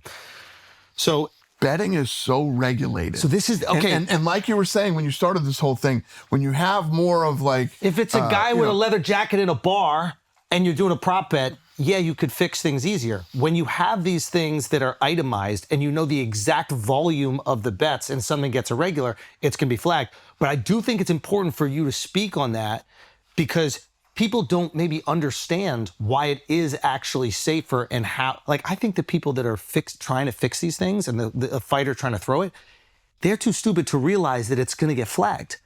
The more people that realize this stuff gets flagged won't bet on legitimate betting platforms because they'll be worried they'll get caught. So when we sat down and talked to the FBI already fucking knows where they bet and what they do. It's just, you know how fucking stupid you have to be to do this and to be a fighter. So how do you punish them though? And to throw a fight? Is that like lifetime ban from any There's a fucking body? meme of me out there saying federal fucking prison. You're going to go to federal prison. Yeah. And that ain't like going to the fucking, the jail down here. Federal prison is... Feds is better than jail. Feds is kind of nice compared to jail. Jail's a little wild. I would have to disagree with that. That was what I thought, to be That's what honest. they say. Fed time is a little nicer than Well, it jail depends. time. If you're talking about Fed time being like the white collar fucking crime you're talking about. Okay. El Salvador. That isn't where you're going. Send them El Salvador. Bukele, we got a fighter for you. Yeah, this isn't a white collar facility. Yeah. All right, guys, take a break for a second. Today's episode is brought to you by Kraken. Yeah. Your go-to for all things investing. Me and the boys. We've been rocking with Kraken since last year. Why? It's simple, secure, it's fast. And when Bitcoin starts flying, you want a platform that doesn't fold. Kraken's been around longer than most of these random coins, and they're still killing it. Now, listen to this. Kraken is giving away a full Bitcoin. Not a little piece of the Bitcoin, not $100 worth of Bitcoin, a full Bitcoin. That's over $100,000 right now. Someone look up how much that is worth as we are reading this. All you got to do is trade $1 on the app. That's it. Every dollar traded. Shit, it just went under 100 grand, but still, it's close. Basically, it's 98 Maybe by the cents. time this comes back, it's over 100 grand, but that's the beauty of this business. Diamond hands. Yeah. Every dollar traded is equal to one entry. So $1 of ETH, that's one entry. $10 of Doge, that's 10 entries. Convert between cryptos, it still counts. You can stack up to 1 million entries if you're about that life. You want to enter? Here's all you need to do. Open the Kraken app, hit the rocket icon on the top, scroll to offers, opt in and start trading. You've got until December 3rd. Prizes? One person wins 1 Bitcoin. 5 winners get $10,000 in Bitcoin. 100 people get $100 in Bitcoin. It's basically the easiest way to stack entries. No tickets, no drama, just trade. So yeah, hit up kraken.com/flagrant. Get started. It's simple. It's secure. It's Kraken. Disclaimer. The offer begins November 5th at 1800 UTC. Hell yeah. And ends December 3rd at 23:59:59 UTC. Opt-in required via the Kraken app. Entry, 1 entry per $1 trade on Kraken. 1 million entry cap per user. No purchase necessary. Geographic restrictions apply. Terms apply. All right, guys, let's talk about the best wallets on the market. Exter. If you're rocking that oversized George Costanza wallet, it's time to level up, okay? Exter is sleek, sexy, built for the future. Oh, you didn't think that they had the leather? You didn't think. You didn't think that, okay? Look at that. Bang, right there. Got him. Also, it's trackable. I've already told you this. Somebody robs you, follow them back to where they live. Rob them back. You can literally find your wallet with your phone. So don't let them rob your phone. Because then you are fucked. Okay? Extra wallets are also now in Apple's Find My network. And last but not least, they got the RFID blocking so scammers can't steal your info. They can't boop you up real quick. So get yourself an Extra. Trust me, this is the last wallet that you're ever going to need. Also, this is big news. Extra is officially live at Nordstrom just in time for the holidays. Stop by and experience the best-selling wallets and travel gear in person. Smarter carry, now closer than ever. So if you're in New York, definitely go check it out. Holler at the Extra boys for us. Also, Extra's Black Friday sales here, and they are bringing their best offer yet, up to 54% off site-wide on all their sleek smart wallets. But here's the real kicker. You can get an additional 5% off with the promo code FLAGRANT at checkout. All you got to do is head to partner.extra.com/flagrant. That is partner.extra.com/flagrant. And treat yourself to the most functional, slickest, slim, secure wallet out there and on sale right now, so don't miss out. Let's get back to the show. I saw this clip the other day of Nate Diaz saying that he got into it with you, like at a club or something. Diaz. Yeah, Nate Diaz. Yeah. Nick Diaz was actually the one in the middle of it, Oh, cooling stop everything it? down. Yeah. We were drinking, and that was. But this shit, it's like when he said that, and that clip went viral, and everybody's like, "Oh shit, this shit happens every fucking week." Really? This is like not stupid shit in a bar like that, but we were out for the. When the Ultimate Fighter would end, I would take everybody out, and he was with one of the teams, and that's how that went down. But yeah, shit goes on every week, and this is the stuff that you have to assume we're in the fight business, so the crazy shit goes on in this business, but it's not something you just fucking run around talking about. Yeah, yeah, that's like you got to keep family politics with the family. 100%. Yeah. How is the Paramount deal changing the league? So what I love about the Paramount, there's a lot of things I love about the Paramount deal, but Besides you've got zero things. First of all, if you look at the investment they've made, what does that tell you? It tells you they're going to fucking do everything they can to help make, the brand and the sport bigger. And these guys are so fired up to be in business with us, the whole team from CBS to Paramount. And it's really been a great experience already, and we haven't even started working together yet. So I'm really looking forward to it. I was just doing an interview with a student the other day from USC, and in the interview he said, "Wow, you're Dana White. You did the UFC. You don't have to prove yourself." I said, "You're wrong. I'm coming out of a 7-year relationship, going into a new 7-year relationship with a different partner, and I got to prove myself all over again. I'm going into boxing. Got to prove yourself again. Everybody's shitting on power slap, and it's not going to be. I'm going to prove myself over here. We just started a jiu-jitsu league. Got to prove every day when you get up. You can't be living on shit you did yesterday. You gotta prove yourself every day. Do you feel proud of yourself? You ever feel proud of yourself? I don't know if I would say I feel proud. I'm always looking at what's next. What aren't we doing right now? Do you allow yourself to look at what you've done and be like, God damn, that's crazy. From where I came to where I am. Yeah, I guess so. Not really, but Yeah, I don't think you did. Like, is there not a moment where you're looking at like an Instagram post of the Paramount deal, and you're just looking at the size of it, and you just go, "Wow!" Like I went through a lot of shit and built something with a lot of great how about people. we bought our way onto TV for $10 million? Yeah, I mean that story is awesome. Yeah, but like, is there not a moment they're all where you good go, stories and whatever? But yeah. And yeah, we got 7.7 billion, but now we got to go deliver for the next 7 years. That's how I look at it. So now the monkey's on your back. It's again. not like, yay, we got 7, it's like, fucking now we got to deliver. Yeah. The president of the United States looked at me and said, why don't we do a fight at the White House? And I said, yes. Now we have to deliver. Yeah. It's never about, I'm so proud of myself, or fucking, wow, look at what no. I mean, personally, I want you to be proud of yourself, but as a fan, don't. Personally,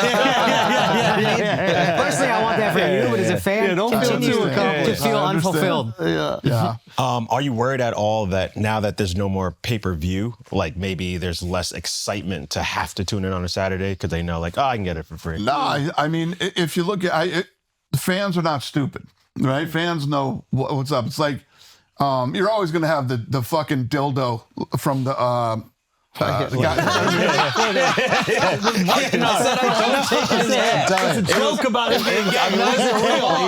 He has a wife and a child. I was talking about the guy from the stream the other day that's talking shit about a fight before it happens. Right in Mark's chest. When a card ends, judge it. And if it's bad, I'll be the first one to say it's bad. But as we get into this new deal, and it's on Paramount every Saturday, the fans know when there's good fight. Everybody's buzzing about this Saturday, as they should be. This card is incredible. So I actually think for consumption patterns now, the fact that if you already have the streaming platform, you'll be able to consume it opposed to a pay-per-view model. I actually think that would be huge for viewership. Way bigger. Way First of all, bigger. Yeah. The ESPN Plus model, you had to pay for ESPN Plus, then you had to pay for the pay-per-views. It was like $1,200 a year to be a UFC fan. Yep. It's $100 a year to be a UFC fan now. Yeah. It's fantastic. But just in terms of like the fact that there's so many different things to consume, back to what we were talking about, like movies, we're so bifurcated in what we're consuming. The fact that I know I can watch the UFC and stream it immediately, there's no hangups, nothing in the way. It's almost like what I felt with watching football games on YouTube TV or watching basketball games. It's like it was so easily accessible right on my phone, no matter where I was. Yeah, I think this will be huge. Yeah. Huge. Is this going to affect fighter pay? Because like, didn't sometimes they would get a piece of the pay-per-view? Or you didn't? Yes, they did, but we can work that out for 7.7. Yeah, now they I'm just curious. How are you going to? Yeah. So when you start breaking down how it used to work if you were a world champion, you can do the math to figure out what the champ there's a should bare make. min for what a world champ gets, but now that can. I can get Going back to something Andrew was bringing up earlier, I think one of the things that helps the sport grow and penetrate all cultures is like superstars. I don't know, Khalshi Al-Danu's a great fighter, blah, blah, blah. Who do you think is a superstar that's coming? Like a Conor McGregor type, a Jon Jones type? Who's a young fighter that you're like, that guy got it? Because apparently Conor, you knew right away. When we do Conor and Ronda are like, and Chuck Liddell was that for me too. The old owners of the UFC didn't like Chuck Liddell and didn't like his mohawk and a bunch of other weird shit. But I always thought Chuck could be a big star, and more importantly, I knew Chuck could fight. Yeah. And that's really the key. The key is when you find somebody. Conor was a unicorn, maybe? Yeah, in a way, because full package. I didn't know if he could fight, but when I had dinner with him, his fucking personality was so off the charts. I'm like, everybody's gonna love this fucking guy, you know? And if he can even fight a little bit, he can be big. The question is, like I told you guys earlier, what's at stake? Can he be a world champion? That's if you want to find these kids, male and female, that you think have the potential to be world champions. Now, the first time I ever met Ronda Rousey, she grabbed me at a weigh-in and said, could you give me 10 minutes? And I had known who she was because I'd seen her, and I knew she could fight. So we went back into the back room and the green room at the arena, and we talked for probably 20 minutes. And there was no fucking way I was doing women's fighting. Now, what you have to remember at this time is I was still trying to sell men to get on TV, and none of the fucking networks wanted it. Yeah. Who wants to see this pretty girl up against the fence getting her fucking face smashed in with elbows? Yeah. I'm like, people hate seeing the guys that this happened to. So that was my mindset back then. Yeah. I was the guy that was flying around meeting with just think about it. I'm flying around meeting with all these 65-year-old editors of the newspaper. Yeah. When that still existed when we started with this thing. Yeah. And they're all ball and stick guys. They know boxing. They're never going to get fucking UFC. Yeah. And my attitude was this. These guys are all going to be fucking gone. You know what I mean? Within the next 10 years. And there'll be a whole group of younger guys that hopefully we can, the guy, Burt Sugar, the guy with the cigar. Exactly. So if you think about what I was dealing with at that time, and then to think about women. So I go in and I start talking to Ronda for like 20 minutes.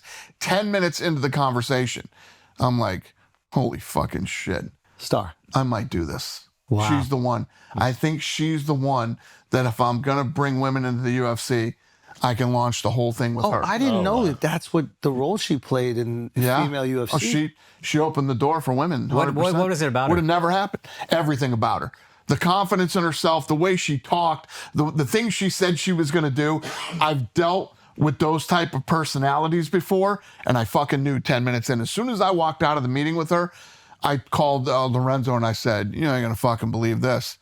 I think I'm going to do this women's thing, man. I'm going to do it. That's awesome. I think this woman Ronda is the one to do it with. So then when I moved forward with it, and I made her the headliner in Anaheim, and the co-main event was Dan Henderson and I think Machida.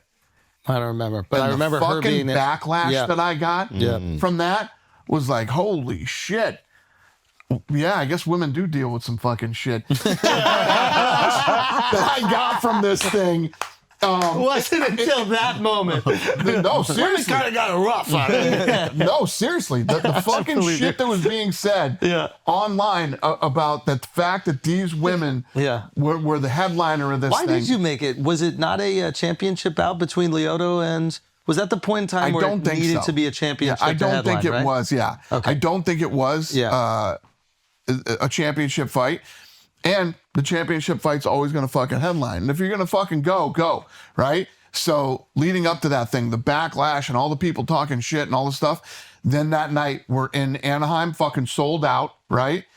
And the minute she fucking walked out, I was like, you made the right decision. Why? Fucking place erupted and went crazy. Oh, they were into And when it, she won, the place went crazy. And then Ronda Rousey was a fucking rocket ship after that, you know? But yeah, it was pretty weird. You know, I did not expect that type of backlash. You thought that they were going to support you. You're so I didn't know. progressive. I didn't know if it was going to be supportive or if it was going to work or whatever. I think you just think it'll happen and maybe there's some backlash, but then the level probably is like, oh, I knew shit. if I was going to do it, she was the one to do it with and launch the whole thing. And then behind her came Joanna Jacek, who's a bad little motherfucker, you know what I mean? Yeah. And you just started to see women's boxing was always more like a novelty. Like they had no fucking defense. Power, So then these girls are coming out. Their technique is unbelievable, knocking girls out and finishes. I think finishes are huge, and you weren't seeing that in female boxing, dude. You would see the co-main event this Saturday. That's what I was about to say. Shevchenko versus Whaley. Yeah. Is good. Someone's And when you talk about a super fight, you're talking about two different girls in two different weight classes that are agreeing to it, and the number 1 versus number 2 pound for pound in the world. That's a fucking super fight. Which fight is fixed And this both of weekend? these women are nasty. Nasty. Yeah. Okay, who else? Can we get that whole card up? Because what do you think about Jack? I think the kid's unbelievable. He hasn't lost a fight in 10 years. Yeah. He's on an 18-fight win streak. Islam is on like a 15-fight win streak. He's about to tie the UFC record for, the consecutive victories. Yep. But Islam's coming up. And Jack, let's not forget, he just beat Bilal Muhammad, who's a tough, durable dude. And a problem for everybody he fought before Jack. I was impressed at Jack's ability to keep it standing. Mm-hmm. And if he can manage to do that with Islam, not wrong. That is going to be. And Islam can strike too. That's the thing that I think a lot of people aren't considering with this. Like, there's this idea that he's Dagestani, it's just the wrestling. Like, no, Islam's got striking. This is Khabib and Islam are different fighters. Mm-hmm. And the question is about Islam too. Will he be even more of a beast because he doesn't have to cut all that weight? That's yeah. Leon's back there. Sean, I love Sean Brady, man. Yeah, this Pradas Edwards fight is awesome. Pradas too. is another one. You have these guys that come up, these characters that are just so fucking endearing. Marab's another one of them. Like, there's something about him where I don't know. You know very little about these guys. You see them in tiny little interviews. You see them on a little thing on TikTok, but they are incredibly charismatic. And I don't know if that adds to stakes, but once you actually feel like you're rooting for somebody, which is not a decision you make, I think your kind of body naturally decides if you like somebody and want them to win. Yeah, you're kind of invested in their entire career. Holland is another guy. I'll watch every time Holland fights. Yep. He's fun, isn't he? And you have him fighting 40 times a year, something like that. It's unbelievable. So it's incredible. So Kevin Holland's story. Kevin Holland fights in the very, very early days of the Contender Series. And he's literally talking shit the whole time he's fighting. And it was driving me crazy. And I called him Big Mouth. It was great, though. And I didn't take him, right? You didn't? No, I didn't sign him. I was like, I don't want this fucking guy. He's got a big mouth. He's out there acting like he's a fucking world champion while he's trying to get his way into the UFC. I'm not interested. The way the fate plays out, I mean, a fight falls out on one of the cards coming up like that week or the next week or whatever, and it's in his weight class. Do you remember And I what said the to the fight was? matchmakers, I said, call fucking Big Mouth. See if Big Mouth will take this fight. Wow. He agrees. He comes in on short notice, takes the fight, and the rest is history. Who'd he fight? And Do you you want to remember? talk about a guy that's made a shitload of fucking money? Yeah. And Shitload of money. but he shows up. And people love him. He shows up though. People You love call him, he'll show Yep. up. And you need guys you can rely on. But wait, do you remember who he fought? I don't remember. Joey, can you bring up the list of the fights though this His weekend? first fight in the real quick? UFC. I want to know the Kalshi odds for the Jack Islam fight. See if You you guys can didn't look have up. this shit last time I was here. We No, could look we're- stuff up, we're right? getting advanced. Oh, this is great. Yeah, I love this. we're looking at some things. So what do we got?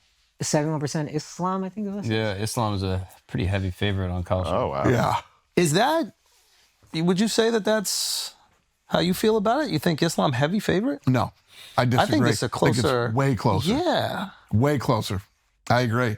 Why are people sleeping on Jack? We did the whole poly market thing today too, and it was the same. It was way off in my opinion, but these fucking things are pretty good. I mean, I mean, these prediction market things are pretty fucking good. We've just seen guys with devastating ground game just dominate strikers before, so I Yeah. think people get swayed by that. But all you need is Google Jack who to. was Kevin Holland's first fight in the UFC.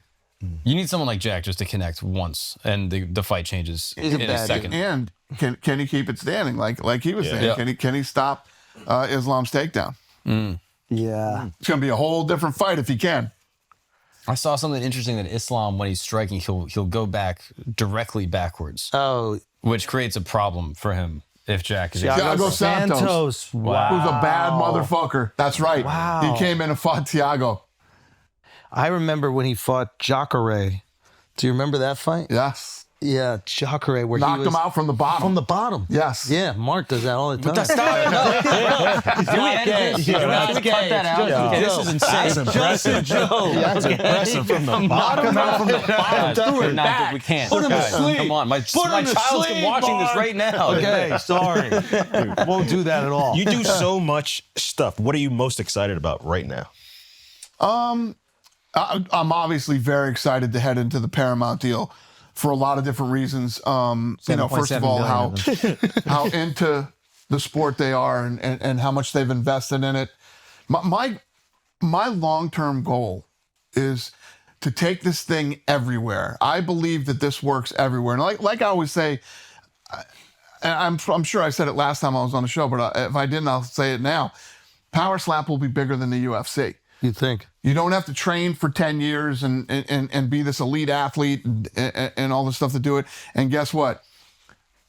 People all over the world, when the fight goes to the ground, not everybody understands it. Not everybody's going to like it. Everybody understands a fucking slap.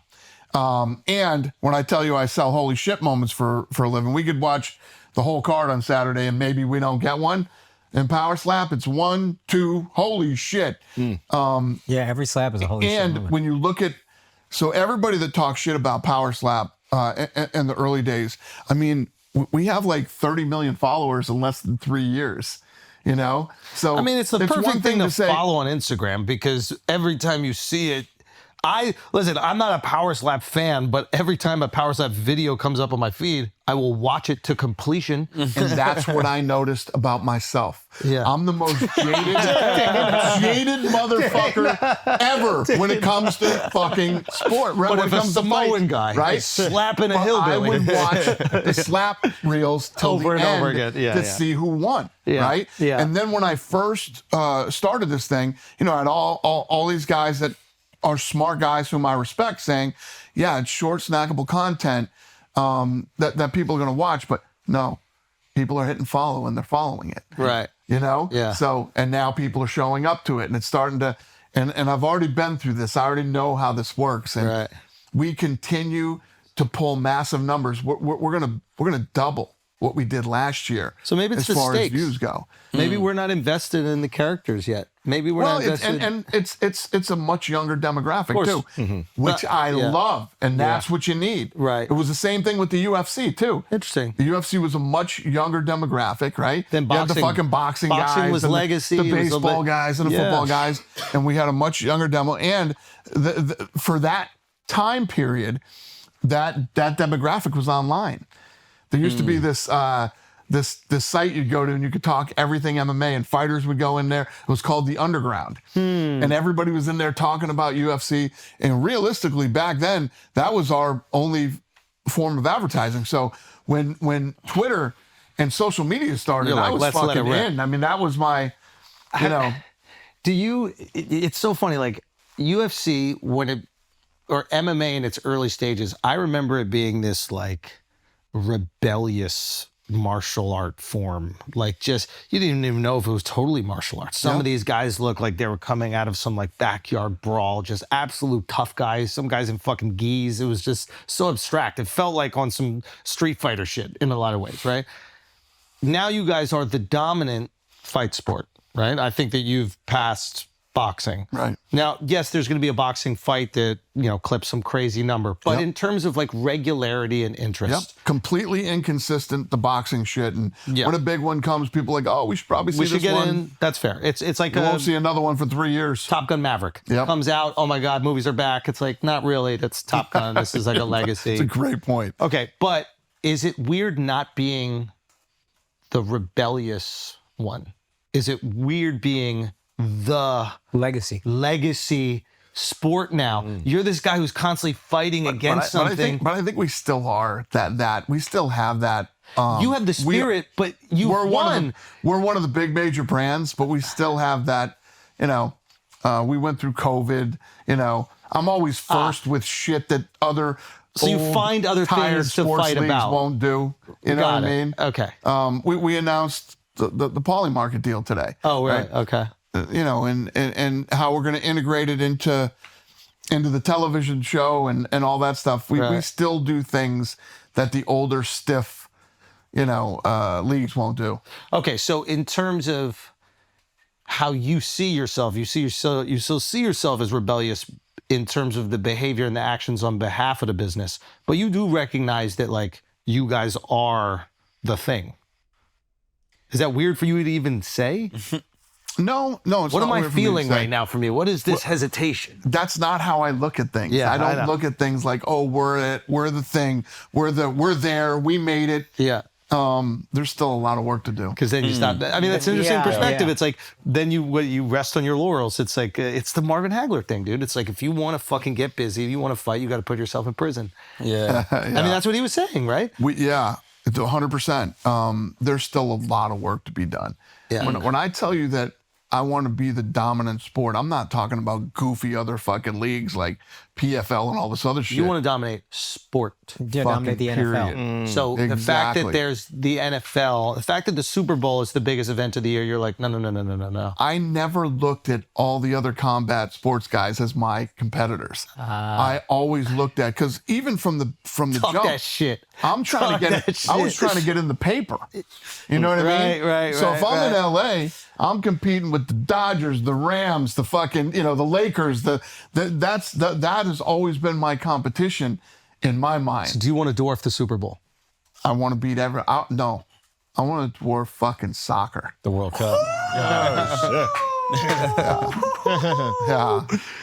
Those are what I set my standards at. Are as who's my competition, not these other goofy fucking leagues and shit like that. I don't even think about those guys. Yeah. I mean, speaking of battles, last time you were here, you were talking about your war with Caesars. Yeah, you were up 16 milli on him. Have they got you back at all? Yeah, I'm in a war right now with the Bellagio. Wait, have you gone off of Caesars? You were I'm a Caesars guy. Love Caesars. I'm saying last time you were here, you were like, listen, I almost I don't love gamble Caesars. anywhere else. And Like true. they take care of me no matter what. I won't say the brand, but like you even say like sometimes casinos do some sneaky shit where they say that they'll extend a certain amount of money. Yeah, that was some fucking shithole up in The river, around the waterfall. Niagara Falls. Niagara Falls, exactly. If you fuck around with any of those fucking casinos, you're crazy. You know what I mean? You might as well go out back and light your money on fucking fire. Can you explain? It's kind of a hustle. It's like they say that they'll extend a certain amount of money to you. Yeah, so this guy basically lied and said, I said, let's say $1 million. I don't remember what the number was now. It was so long ago, but I said, can I get a $1 million credit line? And the guy said, yeah, no problem. So then we show up there and he gives me like 200,000 in credit. And I said, no, I want $1 million. He goes, well, yeah, you got 200. If you lose, then we'll go another 200. We'll go, we'll get you to $1 million. I said, okay, right? Because I'm from Vegas. You don't fucking say that in Vegas and then not deliver. It's impossible that would happen. Yeah. And this motherfucker did it and literally said, that's all we can do. And you're in one of those situations where it's like this scummy piece of shit place and this fucking scumbag just lied to me, And there's nothing you can do. There's no recourse. If you can't live call a anywhere cop. near Niagara Falls and you're playing in any of those casinos, Be careful. you'd be better off taking the money that you're going to lose and fly to Vegas and play there. And so what's happening with the Bellagio now? So I September 1st, I started playing Baccarat over there with these guys. I fucking jump around here and there, and I have not lost since September 1st. Wow. Yeah. Can you That's a or the crazy first week run. of September, first week. Can you say first, how much second, you beat them 7th? up for? I hate doing this shit because it's fucking everywhere. What if we bleep it? What if we bleep it? Yeah. Okay. Bleep it. 100% bleep. Bleep it. Wow. How much since the first week How of much September? was Ocean's 11? This is like fucking George Clooney back at it. Wow. Wow. Yeah. Since the first week of September. Now, hold on. At a certain point in time, do you go, all right, let me chill for the year? Well, I think I told you guys, I look at every year as like a war. Yeah. And there's different battles inside the war that year that you go through, the war in 2025 is going to end very well. And then I go into 26. Buddy, you're a fighter. It doesn't matter what you're doing, you're a fighter. Every year is a war, backgammon, but whatever. Baccarat. Okay. Yeah. All right. So when you're up, I know, he's got to go. Okay. So when you're up, because you got to get out of here, but when you're up crazy, what is the energy like when you're walking into the casino? Hey, Elliot, bring my phone in here. I like this. Yeah, I mean, when we go in, I got my whole crew that I roll with every night when we go in, and when we get in there, there's that hyped up. Yeah. Then like a fight. All right. While you get that up, when you're down and you're walking around the casino, what is the energy? It's again, you can say it's like a fight. It's the highest of the highs and the lowest of the lows. The problem is for people who gamble that get depressed and fucking, you can't do that. You got to be ready to, you got to get back in it. This was the night before we came here. Jesus Christ. Hold on. Yo, that's nuts, dude. Okay. Can you bleep it again? What is that right there? Bleep So this is Okay. I thought that was smoke. Okay. And that's in duffel bags? yeah. Sometimes suitcases, depending on how the night And then goes. you make them count it out so you can walk. You don't leave the credit there, right? You want No credit. I want cash. Yeah. You like to humiliate I'm old, them. man. I like cash. Yeah. Don't wire me shit. Give me my cash. Bro. And then when you're walking with the cash out of the casino, you have the bags, right? Like people know you. You're like the mayor of Vegas, right? Like, Yeah, when we go though, we go. but is there a part of you that just wants to walk right through the main? Ain't no money left in the casino, guys. There's none a little bit. No. I mean, fuck. He's trying to leave fucking love that alive. city, man. I love that city. Tell me if this is just right before you leave. Tell me if this is just pure clickbait, like TikToks and shit like that, or you felt it. I've seen these people on TikTok saying like Vegas is having a rough time.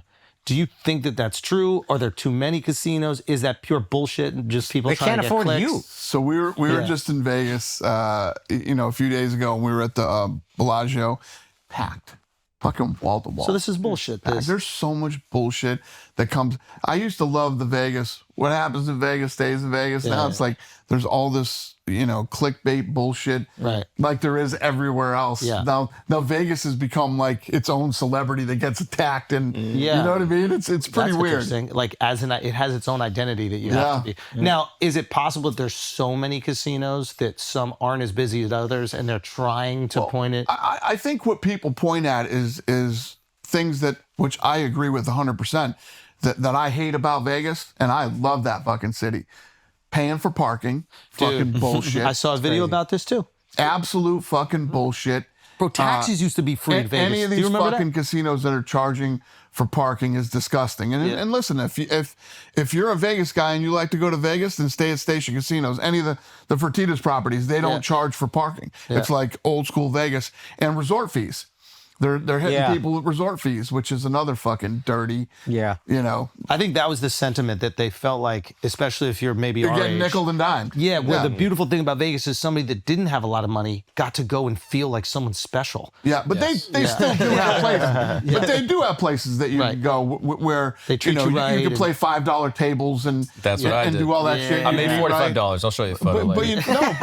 you're not wrong, because I was that guy too. I used to play I love that. And you can't take that away from Vegas or you're gonna hurt the city. But there still are places, like if you go downtown, you could play at the D, you could play at Circa, and there's great places downtown. You can still get great food at great prices. Yeah. So you're not rolling into fucking Bellagio. The Wynn are the biggest pussies in the fucking world, man. Wait, why? Really? I listen, when you're in Vegas, you don't gamble at the fucking Wynn. Tell me. You eat there. Wait. You eat there.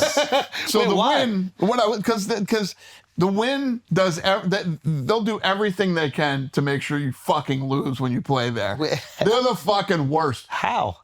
They have the best restaurants in town. Go fucking eat there, and then leave and go play at fucking Caesars or Bellagio or one of those places. How can they make if you you lose? play big money? What they'll do is the same shit that I was talking about over at the shithole place. They won't let you bet enough. They won't give you big enough limits.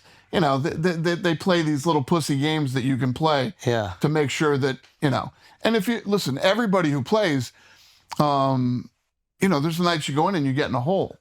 If they stack the deck against you as far as how much you can bet per hand, or what your credit limit is, you're going to lose. It's hard to get out of that hole. 100%. But I know you want to take them down, because I know after this Bellagio thing is done, I know that you got your eyes set on something. Oh, fuck that. I wouldn't even ask to play at the fucking Wynn. No way. Fuck them. No way. And the chicken shit that they've done over the last fucking 10 years is... Fast forward 5 years, Dana White buys the Wynn. Wait, they've done shit to you over the last 5 years? But I'll tell you. With all the money you brought into Vegas? I had a buddy of mine who was running the casino, and he's like, no, we're not going to let you play the way you play here. Wow. They wouldn't let you bet what you normally bet, and they wouldn't extend the credit to what you normally do. So word is getting around. So my thing is, give me 30 fucking million in credit. Let me bet $1 million a hand, and let's go me versus you. I'm working on a whole deal with this thing right now. Is this the Netflix thing that is? Yeah. Well, no, the Netflix thing is different. I'm doing a documentary on Vegas, and yes, some of my shit's in there, but not like it's being. But yeah, I'm doing that. But I want to do another thing with Netflix too. You versus the casino. Me versus, you versus the house. You come in like a title fight. You know what I mean? And me versus they show all the odds on why they should win, I should win, and we go one night, $1 million a hand. What's the odds in baccarat? What do you mean? What are the odds? Even money. House versus, it's 100% even money? Well, they have to have a little advantage. It's as close to fucking even as you'll get on any game on baccarat. So you have a chance. Yeah. Baccarat is a fascinating game. Yeah. So you want $1 million a hand, $30 million credit line. Yes. At one night. Yeah. And we just live stream it on Netflix. We do a Netflix show like you would do like we did the Canelo Crawford fight. Yeah. Wow. I'm in. Yeah. I'm down. Dana White, everybody. Dana White. Thank you, brother. Thanks for having me. Thank you, man.